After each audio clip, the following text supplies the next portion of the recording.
Hola amigos.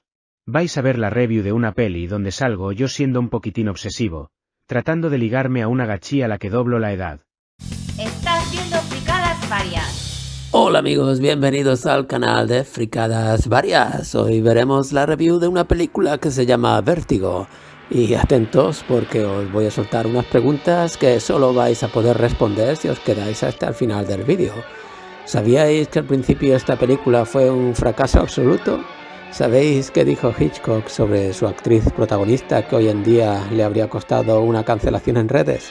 Y lo más loco, ¿por qué algunos dicen que Vértigo es una de las películas más aterradoras de la historia aunque no sea de terror? Vamos al lío. Vértigo es una película de 1958 dirigida por el maestro Alfred Hitchcock y aunque hoy en día la ponen como una obra maestra, en su estreno no fue precisamente un éxito. De hecho, Hitchcock se llevó un buen chasco con la recepción. La historia sigue a un detective retirado que tiene miedo a las alturas y que es contratado para seguir a una mujer con comportamientos muy extraños. Y hasta aquí puedo leer porque esta es una de esas pelis que es mejor ver sin saber demasiado. En el reparto tenemos a James Stewart, un actorazo de la época dorada de Hollywood que ya había trabajado con Hitchcock en La ventana indiscreta. Stewart era un tipo con pinta de buenazo que aquí se mete en un personaje mucho más complejo y para algunos hasta un poco turbio. Luego está Kim Novak, que interpreta a la misteriosa Madeleine.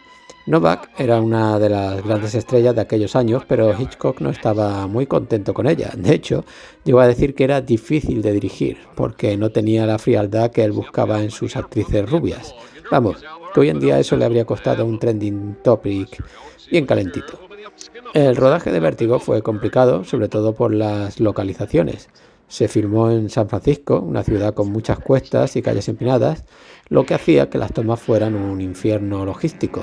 Pero lo más revolucionario fue el efecto vértigo, ese zoom in con retroceso de cámara que crea una sensación de mareo brutal.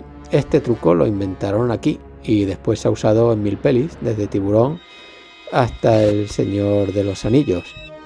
En Tiburón, si os acordáis, en la escena que está el policía en la playa y de pronto ve algo, entiendo que ve el tiburón que se va a cargar a los bañistas y le enfocan al rostro ahí directamente, se quita las gafas, pues en esa escena usan este efecto.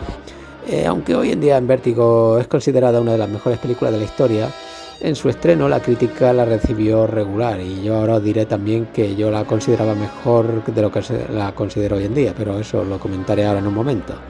Decían que era lenta y que Stewart parecía demasiado mayor para el papel. Vamos, Stewart tenía 50 años en esta película y Kim Novak tenía 25, lo cual me parece una diferencia de edad un poco grande como para suponer que ella se enamore de él. Es posible, pero no sé, yo hubiera buscado una edad más parecida entre los dos protagonistas.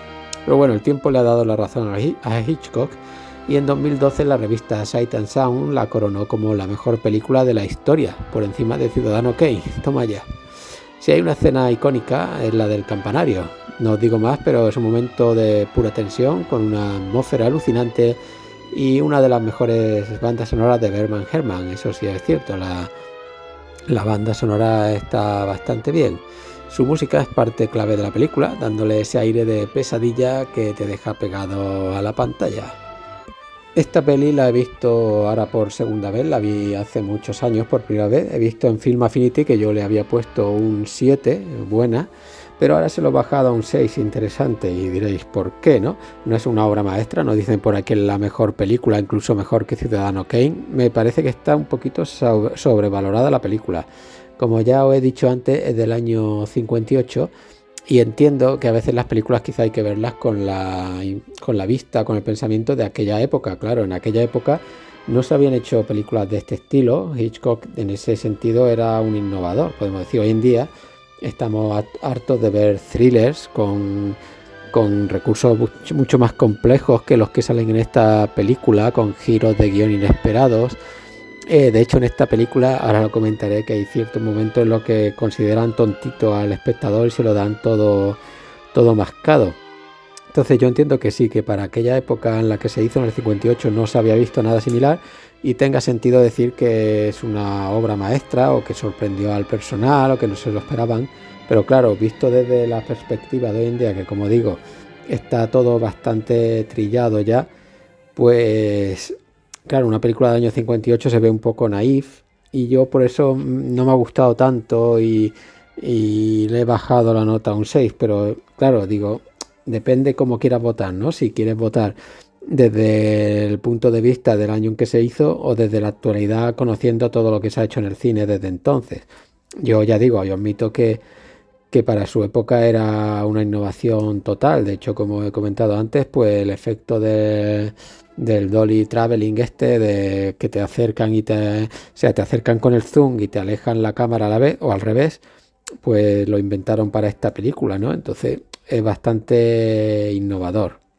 Luego, siguiendo con esta idea de que es una película de su época, hija de su época, hay cierto toque de machismo en el sentido de que el hombre el James Stewart, hace lo que quiere con King Nova, que digamos la película tiene como dos partes, ¿no? Pues la segunda parte de la película hace todo lo que quiere con ella, la transforma de hecho y ella se deja hacer porque ella lo quiere. Eso desde el punto de vista de hoy puede que haya mujeres así todavía, pero con el tema del empoderamiento, el feminismo, todo el rollo vamos, lo del rollo me refiero a todo el tema, no que sea un rollo, ¿no? Eh, yo no se ha visto desde los ojos de hoy, lo veo machista en la forma de representarlo, ¿no? Que claro, que en aquella época era diferente, la mujer estaba, digamos, para cuidar la casa, para los hijos, para hacer la cocina, y el marido para trabajar. Pero hoy en día, con esto, con la liberación de la mujer y todo el rollo, pues hace que ya tengamos la mente transformada y yo por lo menos lo veo raro y no me gusta lo que veo, ¿no? Digo, pero ¿por qué se deja manipular de esa forma, ¿no? Pero claro, ya digo, depende con cómo lo quieras ver, ¿no? Desde aquella perspectiva o desde la actual. Tiene una parte un poco, podemos decir, fantástica la película, ¿no? De algo así como reencarnación, ¿no? Y eso pues hubiera estado chulo si la película hubiera ido por ese sitio. Luego, bueno, tampoco sé si explicaros mucho porque tampoco querría haceros mucho spoiler, ¿no?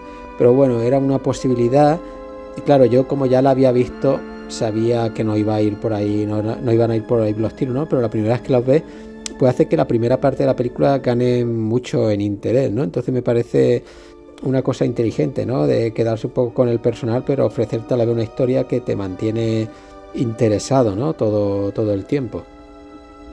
Os estoy comentando así ideas sueltas, ¿no? Que he apuntado según me vienen un poco a la mente, no tienen por qué ir ordenadas, pero bueno, otro punto que quería comentaros es la segunda parte de la película, cuando King Novak ve de nuevo a James Stewart, no se sorprende nada de verlo.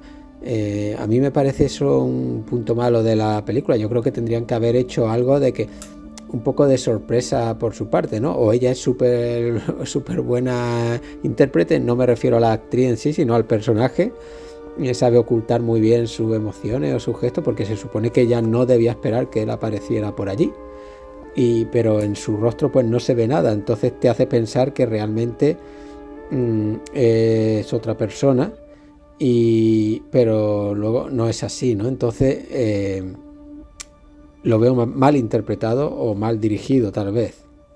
No me gusta ese detalle. Respecto también a la doble personalidad o las dos personas que parecen, ¿no? Que son King Novak, la diferencia que hace el maquillaje, ¿no? Porque en la primera parte de la película tiene un maquillaje como más neutro y en la segunda pues va bastante más maquillada y cambia mucho la persona, ¿no? Aparte del color del pelo y el peinado, pero hay que ver la diferencia que hace el maquillaje. También quería comentar acerca de la amiga, que yo entiendo que es una amiga, la que vive con James Stewart, porque yo creo que viven en la misma casa y es un poco extraño, ¿no? Una mujer y un hombre que no son pareja, viven en la misma casa, son como amigos y ella está claro que lo quiere, y porque de hecho hay una escena que dice, ay, qué tonta he sido por decirle tal cosa, no, porque ella pinta un cuadro, ¿no? A él no le gusta, una cosa un poco extraña, pero bueno, le da otra dimensión también a la película, pero a mí me parece un poco extraño, ¿no? Esa relación. Quería comentaros también acerca del juicio que sale en la película, que yo al principio decía, ¿pero esto es un juicio o es como una rueda de prensa? Pero no, era un juicio porque tienen un tribunal, hacen un veredicto. Es que acusan a James Stewart, está acusado. Pero el lugar donde tiene lugar el juicio, a mí no me sonaba, no me parece un juzgado, la verdad, la forma, o sea, la puesta en escena me resulta muy extraña. Y luego como vapulean moralmente a James Stewart, le dicen de todo, le dicen que es un pringado por tener vértigo, que por su culpa ha muerto tal persona y me parece un poco fuerte como lo tratan, ¿no? Y de hecho el hombre se queda un poco pillado y se queda en plan para el psiquiátrico, pero es que se pasan un poco con él, creo yo. Respecto a la escena de inicio de la película, que sale una persecución, que va un policía y James Stewart, que en ese tiempo todavía es policía, van siguiendo a un malo, se supone, a un delincuente, y meten un salto de una fachada a otra, y James Stewart se queda colgando, y me hace gracia que el policía, que es capaz de saltar bien, viene a ayudar a James Stewart, y al final es el que se cae al vacío. Y me parece un poco muy cómica esa escena, la verdad. Y digo yo, ¿y cómo sale James Stewart de ahí? Si está colgando, ¿cuánto tiene que aguantar para que venga alguien a rescatarlo? Y luego, en la siguiente escena que se ve, que ya digamos como que se ha retirado, tiene como secuelas, pero secuelas físicas, que es que se ha caído, no se puede caer desde esa altura, porque tiene secuelas físicas. Claro, es una cosa que no te muestran y me queda un poco la duda, me parece también curioso. Como decía antes, a veces en esta película tratan de un poco tonto al espectador. Entiendo que, claro, en los años 50 tenía más sentido porque no estaban tan habituados a películas así un poco más complejas, aunque la complejidad está ya, claro, al lado de películas como Primer, por ejemplo, es de risa, ¿no? Pero, por ejemplo, como cuando Kim Novak escribe una carta explicándolo todo, que yo creo que lo explica demasiado pronto. Tenían que haber dejado eso más para el final de la película, pero también es verdad que a veces Hitchcock le gusta explicarlo todo al principio y a partir de ahí se desarrolla la película, ¿no? Pues este es uno de esos casos. A mitad de la película te cuenta todo Kim Novak en una carta y te lo cuenta a ti, espectador, porque luego rompe la carta y no se la entrega o no se la deja allí encima de la mesa a James Stewart. Entonces, ya digo, ahí tratan de tontito al espectador. Una pregunta, ¿ella es mala? Porque al final ella, podemos decir que, claro, comete una maldad, pero luego lo que se le ve en toda la película no se le ve ningún... O sea, se le ve como buena persona, pero entonces, ¿por qué hace esto? Solo por dinero, ¿se entiende? Porque necesitaría el dinero, pero no encaja mucho como en su forma de ser. Entonces, es otra cosa curiosa de la película. Todas estas cosas curiosas, casi todas me parecen mal hechas. Por eso digo que le he bajado la nota, que creo que está sobrevalorada la película. Creo que no está tan bien hecha. Y luego ya esto es súper spoiler. ¿Por qué muere ella al final? O sea, él le obliga a subir a lo alto de la torre, aparece una monja ahí en la sombra y ella, sin que se vea en cámara, se cae al vacío. ¿Por qué? Porque se asusta, porque piensa que es el que la contrató, porque piensa que es la muerte, yo qué sé. No le veo ningún sentido. Al final te deja con mal cuerpo la película. A mí me dejó con mal cuerpo la película, la verdad. No me gusta. Me hubiera gustado que, yo qué sé, a lo mejor que la detengan y a lo mejor la meten en la cárcel unos años y luego sale y se va con James Stewart y él la perdona por haberlo engañado y no sé qué. Y acaban juntos porque, yo qué sé, ella se le veía buena persona a pesar de que comete un delito, ¿no? Pero esa muerte así... a mí me dejó mal cuerpo, a mí no me gustó, la verdad. Y entonces ya he llegado al punto final de esta review. Ya os he comentado así todo lo que tenía por aquí apuntado. Y nada, deciros que si os gustan las pelis que juegan con la mente y tienen un rollo obsesivo, vamos, obsesivo, yo actuar un obseso total y perturbador, pues Vértigo quizás sea una parada obligatoria para todos. En general Hitchcock hace muy buenas películas, pero algunas como esta, pues claro, tienen problemas de la época en la que se hicieron y tienen ciertas carencias, en mi opinión. Pero bueno, ya digo, hay que verla con los ojos de aquella época y en ese sentido sí es una buena película. Y ya está, hasta aquí la review de la película Vértigo de Entre los Muertos. No sin antes recordaros que está basada en un libro que precisamente se llama así, Entre los Muertos. Y ya está, amigos. Bueno, no. Había otro tema que quería comentaros, por ejemplo, cuando en una escena que están en una habitación, cuando ella se va a transformar ya totalmente, le ponen como una luz súper verde y luego cuando vuelve a salir tiene otra vez la luz verde esa. Un uso me parece exagerado de ese foco verde, vamos, se nota que es irreal totalmente. Y también la escena medio, la pesadilla que tiene el James Stewart, a mí me da un poco de risa. Que por cierto, pensaba que aquí es donde Dalí había participado, pero no, lo he buscado por ahí y era en Recuerda, donde Dalí participa haciendo una escena onírica. El coche de James Stewart, coche típico de los años 50, que debe medir más de 5 metros bastante y tiene solo 2 puertas. O sea, los coches de aquella época americanos eran un desaprovechamiento total de espacio. Y ahora muévete con eso por una ciudad europea, ni loco. Pero claro, en Estados Unidos las ciudades son de otra forma, son anchas, en fin, son diferentes. Y también aprovecho ya para comentar que me gusta la escena del tronco del árbol, donde dice aquí no sé qué, aquí en tal año pasó tal cosa. Esa escena sí me gusta. Y ahora sí, ahora ya me despido de vosotros. Nos vemos en el próximo vídeo del canal Fricadas Varias. Estás viendo Fricadas Varias. Oh, Jesus Christ!